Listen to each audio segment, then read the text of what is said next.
जय हिंद साथियों। मैं आर के स्वामी आप सभी का स्वामी क्लासेस फाजिल्का में स्वागत करता हूं। साथियों, आज की इस क्लास में हम लेखक रामधारी सिंह दिनकर जी द्वारा रचित निबंध हिम्मत और जिंदगी का विस्तृत अध्ययन करेंगे। साथियों, यह निबंध पंजाब स्कूल शिक्षा बोर्ड की 9वीं कक्षा की हिंदी पुस्तक में शामिल है और बहुत ही अच्छा निबंध है। इस निबंध में आपको बहुत कुछ नया सीखने को मिलेगा, इसलिए वीडियो के अंत तक जुड़े रहें। वीडियो को लाइक और शेयर अवश्य करें। अगर आप हमारे यूट्यूब चैनल पर नए हो तो चैनल को सब्सक्राइब करें, बेल आइकन को अवश्य दबाएं ताकि आप तक नई क्लास का नोटिफिकेशन पहुंच सके। तो शुरू करते हैं आज की क्लास। निबंध का विस्तृत अध्ययन करने से पहले हम निबंध के लेखक रामधारी सिंह दिनकर जी से संबंधित बहुत ही महत्वपूर्ण तथ्यों का अध्ययन करेंगे। रामधारी सिंह दिनकर जी का जन्म सन 1908 ईस्वी में बिहार के मुंगेर जिले के सिमरिया नामक स्थान पर हुआ था। इन्होंने बीए तक की शिक्षा पटना विश्वविद्यालय से प्राप्त की।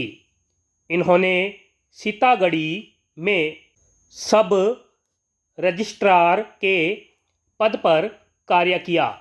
सन 1952 ईस्वी से 1964 ईस्वी तक दिनकर जी राज्यसभा के सदस्य भी रहे।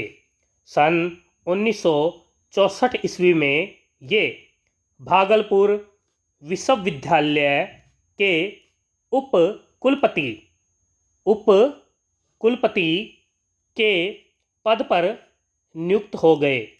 कई वर्ष दिनकर जी भारत सरकार के हिंदी सलाहकार भी रहे।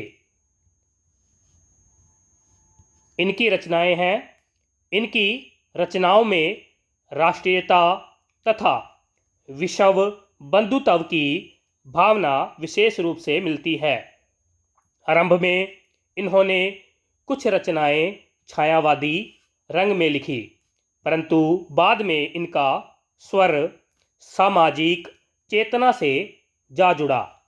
इनकी चर्चित कृतियों में कुरुक्षेत्र, रश्मिरथी तथा उर्वशी का नाम उल्लेखनीय है। गद्य रचनाओं में संस्कृति के 4 अध्याय खूब चर्चा का विषय रही है।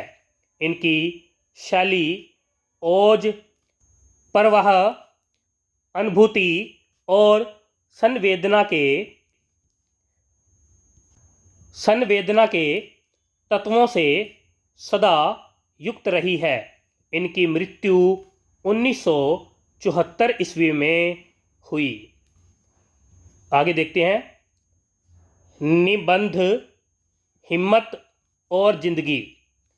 जिंदगी के असली मज़े उसके लिए नहीं हैं जो फूलों के नीचे खेलते और सोते हैं, बल्कि फूलों की छां के नीचे अगर जीवन का कोई स्वाद छिपा है तो वह भी उन्हीं के लिए है जो दूर रेगिस्तान से आ रहे हैं, जिनका कंठ सूखा हुआ, होठ फटे हुए और सारा बदन पसीने से तर है।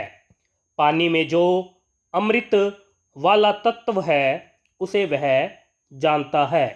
जो धूप में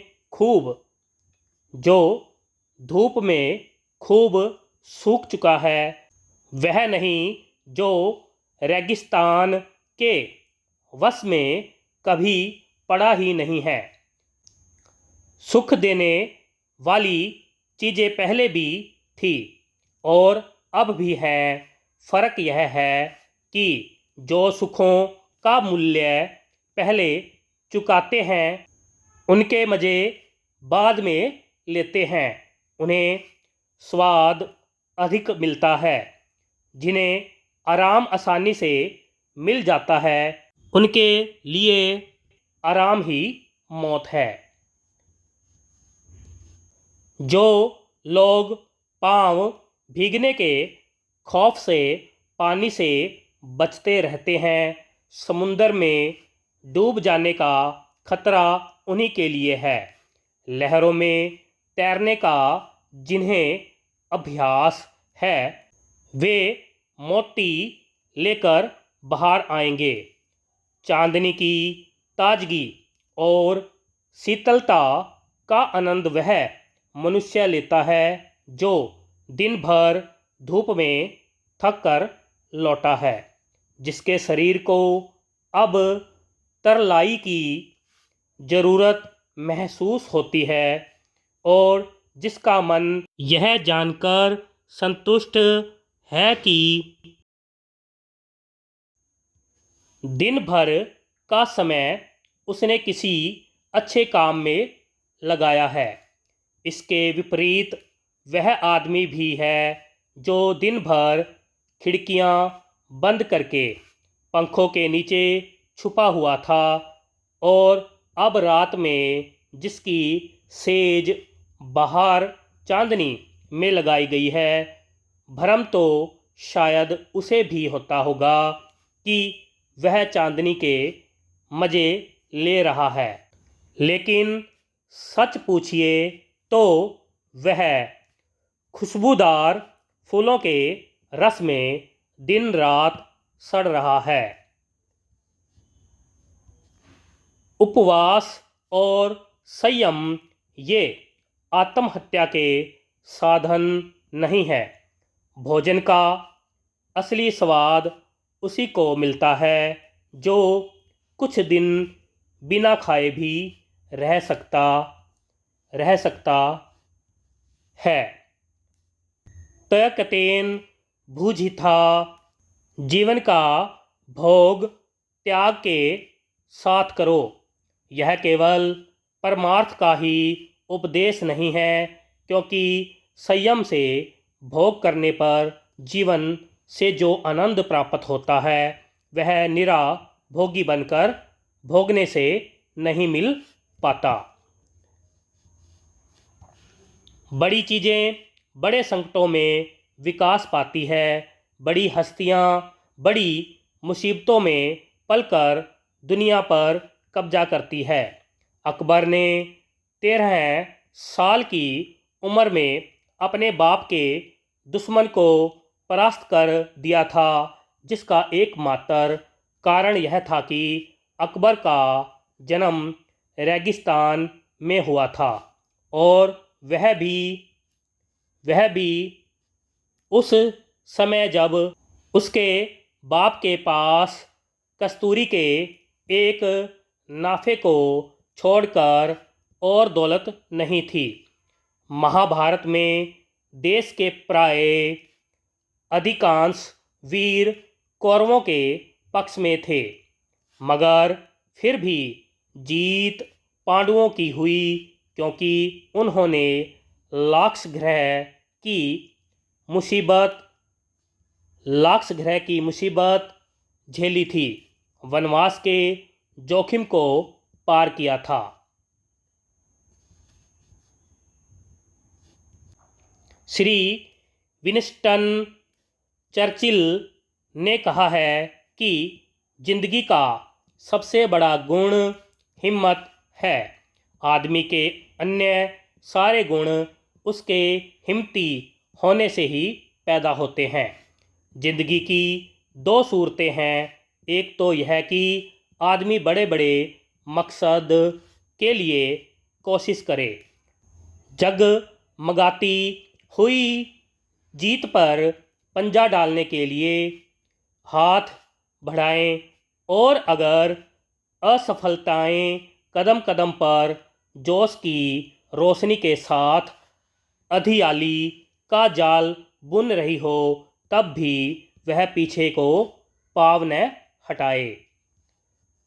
दूसरी सूरत यह है कि वह उन गरीब आत्माओं का हमजोली बन जाए जो न तो बहुत अधिक सुख पाती है और न जिन्हें बहुत अधिक दुख पाने का संयोग है, क्योंकि ये आत्माएं ऐसी गोधूलि में बसती है जहाँ न तो जीत हंसती है और न कभी हार के रोने की आवाज़ सुनाई पड़ती है।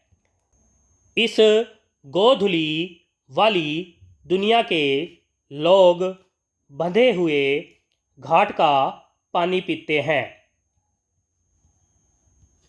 वे जिंदगी के साथ जुआ नहीं खेल सकते और कौन कहता है कि पूरी जिंदगी को दांव पर लगा देने में कोई आनंद नहीं है। अगर रास्ता आगे ही आगे निकल रहा हो तो फिर असली मज़ा तो पाँव बढ़ाते जाने में ही है। साहस की जिंदगी सबसे बड़ी जिंदगी होती है। ऐसी जिंदगी की सबसे बड़ी पहचान यह है कि वह बिल्कुल निडर, बिल्कुल बेखौफ होती है। साहसी मनुष्य की पहली पहचान है कि वह इस बात की चिंता नहीं करता कि तमाशा देखने वाले लोग उसके बारे में क्या सोच रहे हैं। जनमत की उपेक्षा करके जीने वाला आदमी दुनिया की असली ताकत होता है और मनुष्यता को प्रकाश भी उसी आदमी से मिलता है। अड़ोस पड़ोस को देखकर चलना यह साधारण जीव का काम है। क्रांति करने वाले लोग अपने उद्देश्य की तुलना न तो पड़ोसी के उद्देश्य से करते हैं और न अपनी चाल को ही पड़ोस की चाल देखकर मध्यम बनाते हैं। साहसी मनुष्य उन सपनों में भी रस लेता है जिन सपनों के लिए व्यावहारिक अर्थ नहीं है।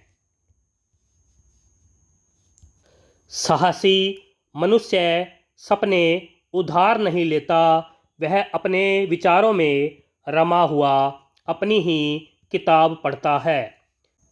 झुंड में चरना यह भैंस और भेड़ का काम है। सिंह तो बिल्कुल अकेला होने पर भी मगन रहता है। आर्नल्ड बेनेट ने एक जगह लिखा है कि जो आदमी यह महसूस करता है कि किसी महान निश्चय के समय वह साहस से काम नहीं ले सका, जिंदगी की चुनौती को कबूल नहीं कर सका, वह सुखी नहीं हो सकता। बड़े मौके पर साहस नहीं दिखाने वाला आदमी बराबर अपनी आत्मा के भीतर एक आवाज़ सुनता रहता है, एक ऐसी आवाज़ जिसे वही सुन सकता है और जिसे वह रोक भी नहीं सकता। यह आवाज़ उसे बराबर कहती रहती है, तुम साहस नहीं दिखा सके, तुम कायर की तरह भाग खड़े हुए। सांसारिक अर्थ में जिसे हम सुख कहते हैं उसका न मिलना फिर भी इससे कहीं श्रेष्ठ है कि मरने के समय हम अपनी आत्मा से यह धिक्कार सुने कि तुम में हिम्मत की कमी थी, कि तुम में साहस का अभाव था, कि तुम ठीक वक्त पर जिंदगी से भाग खड़े हुए।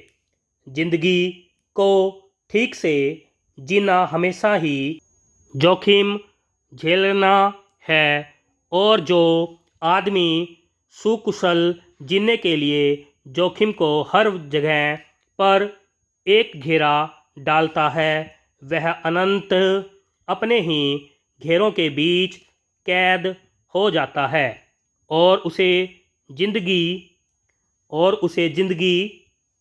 का कोई मज़ा नहीं मिल पाता, क्योंकि जोखिम से बचने की कोशिश में असल में उसने ज़िंदगी को ही आने से रोक रखा है।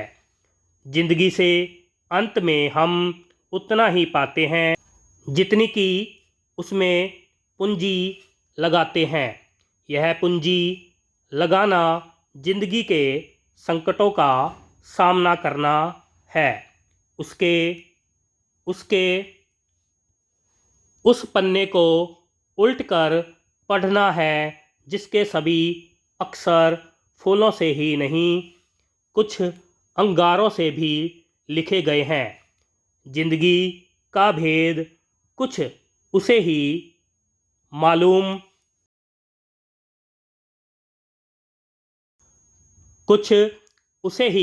मालूम है जो यह जानकर चलता है कि जिंदगी कहीं भी ख़त्म न होने वाली चीज़ है। अरे ओ जीवन के साधकों, तुम निचली डाल का फल तोड़कर लौटे जा रहे हो, तो फिर फुनगी का वह लाल लाल आम किसके वास्ते है। अरे ओ जीवन के साधकों, अगर किनारे की मरी हुई सिपियों में ही तुम्हें संतोष हो जाए, तो समुंदर के अंतराल में छिपे हुए मौक्तिक कोष को कौन बाहर लाएगा। दुनिया में जितने भी मज़े बिखेरे गए हैं, उनमें तुम्हारा भी हिस्सा है। वह चीज़ भी तुम्हारी हो सकती है जिसे तुम अपनी पहुँच के परे मानकर लौटे जा रहे हो। कामना का आंचल छोटा मत करो, जिंदगी के फल को दोनों हाथों से दबाकर निचोड़ो। रस की निर्झरी तुम्हारे बहाए भी बह सकती है। यहीं पर यह निबंध समाप्त हो जाता है। प्यारे साथियों, आशा करता हूँ कि आज की इस क्लास में आपको बहुत कुछ नया सीखने को मिला होगा, और आप सभी को यह निबंध बहुत अच्छा लगा होगा। अगर आप इसी प्रकार से निरंतर अध्ययन करना चाहते हो तो चैनल को सब्सक्राइब करें, बेल आइकन को अवश्य दबाएं ताकि आप तक नई क्लास का नोटिफिकेशन पहुंच सके। तो मिलते हैं अगली क्लास में, तब तक के लिए जय हिंद।